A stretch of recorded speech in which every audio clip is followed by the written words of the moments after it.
অন্ধ্রপ্রদেশ এরিয়াতে পাহাড়ি অঞ্চলে যে চাষবাসগুলো হয়, জল নেওয়ার জন্য এভাবে পাইপ বিছিয়ে রাস্তার মধ্যে থেকে নিয়ে গিয়ে পাইপটাকে এভাবে বার করা হয় করে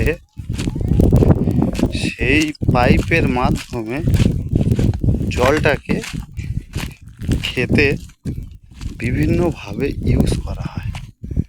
আপনারা এই দেখতে পাচ্ছেন, এই যে ক্ষেতটা করা আছে, এখানকার জলের উৎস কিন্তু ওইটা।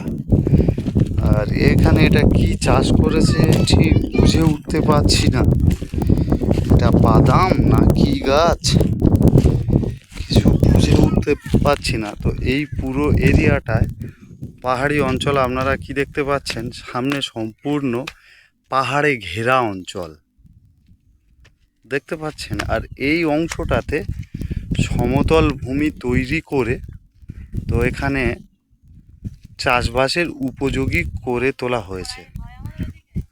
তো এখন এইভাবে এই চাষ করেছে, আবার সময়ের সঙ্গে সঙ্গে বিভিন্ন ধরনের চাষ এরা করে থাকে।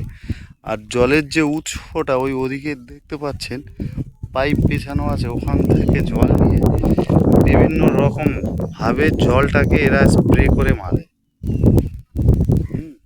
কত সুন্দর একটা ভিউ আপনারা দেখতে পাচ্ছেন। এই দেখুন, এদিকে পাহাড় আর পাহাড়, পাহাড়ি অঞ্চলে ঘেরা, ওদিকে পাহাড় হচ্ছে, এদিকে চাষ হয়েছে, ওদিকে পাহাড়, ওদিকে ঝিল, ওদিকে সূর্যাস্ত যাচ্ছে। এটা ঠিক সন্ধ্যার আগে আমরা ভিডিওটা শ্যুট করছি।